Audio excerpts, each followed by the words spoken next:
In this video, I am going to rationalize the denominator of this given expression.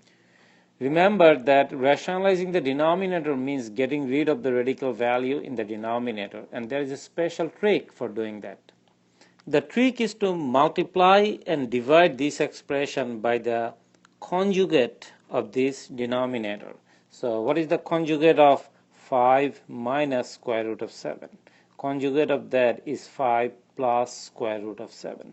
What it is, basically you are changing the sign in front of the radical value or radical expression.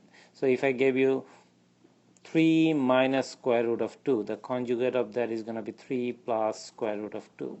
If I gave you negative 1 plus square root of 5, the conjugate of that is going to be, we are going to have to just change the sign in front of the radical value, is going to be negative 1 minus square root of 5, and so on and so forth.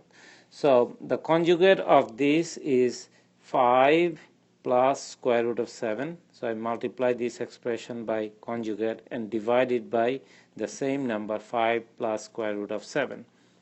Now please note that multiplying this, multiplying the given expression by this and dividing it by the same thing doesn't really change the expression. It's like as if this and this cancel out and you're multiplying by 1. So multiplying any number by 1 doesn't change it.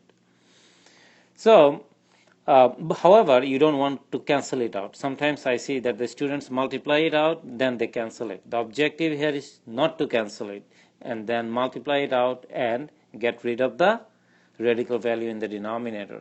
And in order to simplify this, I'm just gonna use the regular distributive property. Negative 3 times 5 is negative 15, and then negative 3 times square root of 7 is negative 3 times square root of 7.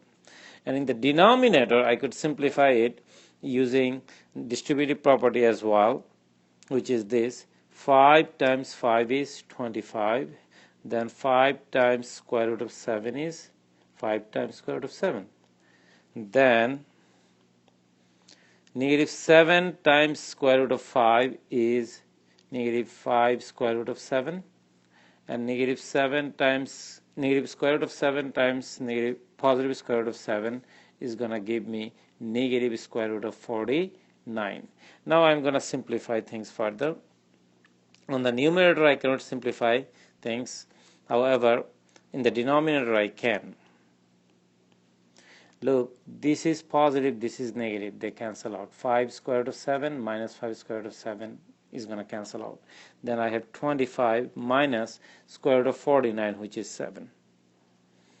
Now that could be simplified further to 25 minus 7 is 18. Then on the numerator, negative 15 minus 3 times square root of 7. This I could further break down to this: negative 15 over 18 minus 3 square root of 7 over 18. Now 3 goes into 15 5 times, 3 goes into 18 6 times, so that's going to give me negative 5 over 6. Then minus 3 goes into 18 6 times, so it's going to give me square root of 7 over 6. And that's what your answer is. Okay. However, here is something that I kind of want to bring into your attention. In doing this multiplication in the denominator, I kind of didn't have to do it by doing all these distributive property. Look, I'm just going to write it out here: 5 minus square root of 7 times 5 plus square root of 7. Isn't it difference of squares, like a minus b times a plus b? So a minus b times a plus b. My a is 5, my b is square root of 7, so that's going to be just a square minus b square. So it's going to be a is 5, so 5 square minus b is square root of 7, square root of 7 square. 5 square is 25, minus square and square root is going to cancel out in this expression, leaving me behind with 7. So 25 minus 7 is, by the way, 18. That's exactly what we've got here. So this is just another way of doing the same thing in the denominator. But feel free to use either method, whatever you feel comfortable with. There is no restriction on that. I hope that this discussion was helpful. Thank you very much.